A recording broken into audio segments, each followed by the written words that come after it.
spending the first part of my day in Sheffield, town local to Derby.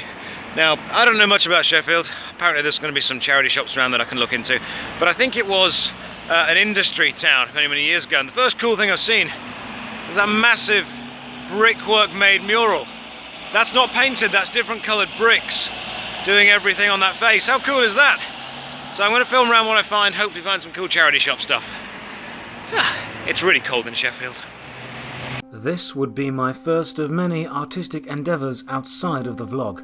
I wanted to talk to the camera, but while on a busy train, I decided not to. I looked out of the window as if I was in a music video.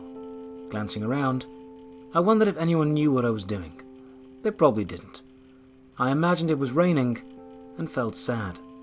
It wasn't actually raining, but I imagined it was. The melancholy was getting to me.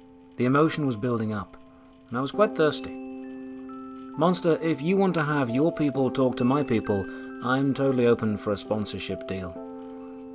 I couldn't imagine what kind of music video I would be in, but this was the first attempt of many to do something different with this vlog. Back in Derby after arriving on the train from Sheffield. Sheffield's alright, it's a nice city. There's the winter gardens there, which are lovely, like an indoor tropical garden. There's lots of art. It seems like a very vibrant city. I didn't get much chance to walk around it. But while I was there, I had an idea for some more videos and stuff. One, I want to try a time-lapse thing. You know, where I film myself for like an hour and then time-lapse it so it takes 10 seconds.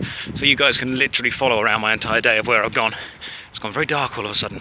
The second thing I want to try was an artistic idea. Because to become noticed on any kind of artistic platform, especially YouTube, you have to do something interesting, something different. So what if, and I think that what's stopping a lot of people doing anything like this is nerves or embarrassment. What if I was to talk to and do a little interview with every single person I meet for a week?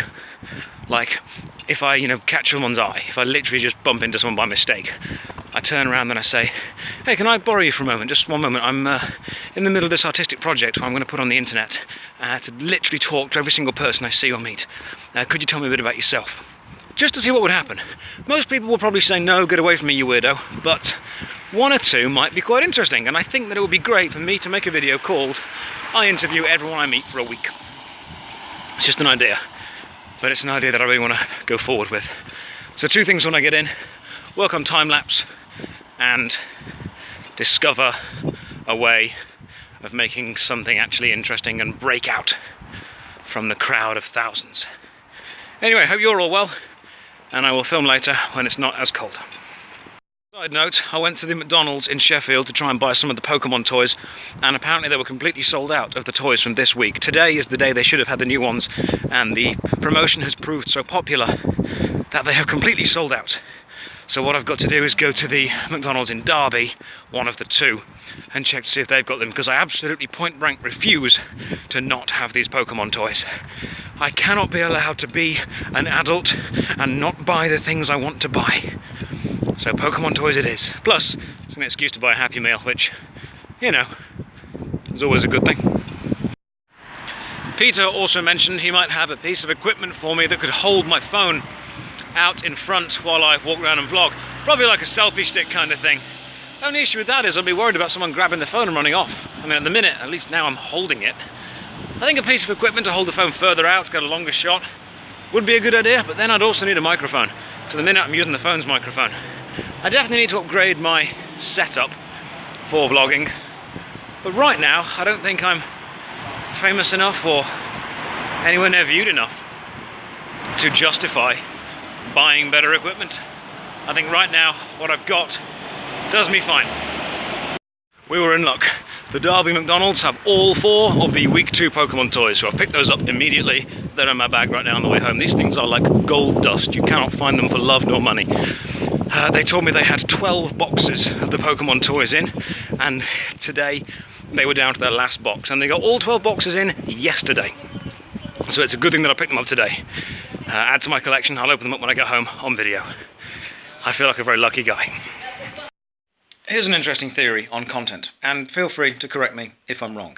I create content with the purpose of it being watched, being viewed, and being discussed. However, the content I create, I sometimes question. I say, is this interesting? Is this worthwhile? Does this have a point?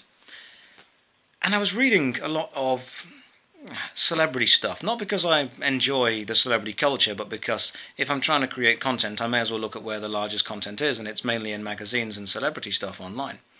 If I were to film myself doing something like running around the garden, no one would care or watch it. But let's say Kanye West does that, or Justin Bieber does that, or Anne Hathaway does that. Suddenly, millions of people are interested, because these people are famous, which proves to me that content is based heavily on who is creating it, and the reason it's being created is kind of irrelevant. It's more about the celebrity culture and all about the people making it, which led me to finally realise that if you're not famous, then when you create something, you have to actually say something. You have to actually say something valuable, something important. But if you are famous, you just got to say something. Simple as. Creating content is going to be so much easier as soon as you're already known, because then you can put out any old crap and people will lap it up. But until then, you've got to actually make something. And that's the annoying part, actually putting the effort in. Right, I'm going to go back to trying to write stuff. My room is toasty warm from having the radiator on, and I'm uploading some more Tomb Raider.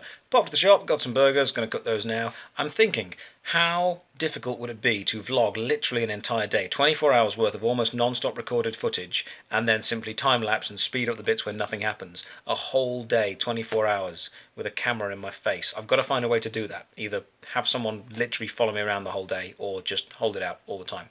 One of the two. Interesting artistic ideas springing to mind, lots of them. I'll try and keep them all. I'm watching a phenomenal video by Glink, one of my favourite YouTubers, called The Curious Case of Casey Neistat. It's a profile piece about the exceptionally talented YouTube vlogger Casey Neistat, and it's made me realise that if I want to keep daily vlogs going, I've got to keep up with the quality that Casey has, and I can't do that at all. I'm not as skilled, I'm not as talented as that. I need to try and find where my skill and my talent lies within this spectrum, and then focus entirely on that. I think the one thing that I can do that other YouTube vloggers haven't been able to do is actually be genuine with what I'm saying. Let's try that. So after watching Glink's complete video on Casey Neistat, I've decided to do two things. One, film far more footage and use the speed up function of Shotcut, my editor of choice, as it's free and simple, to speed it up. Make some kind of time-lapse thing. Two, possibly add some music over the top, because music's nice. And three is maybe think about some scene transitions and actually editing better. Let's see how that goes.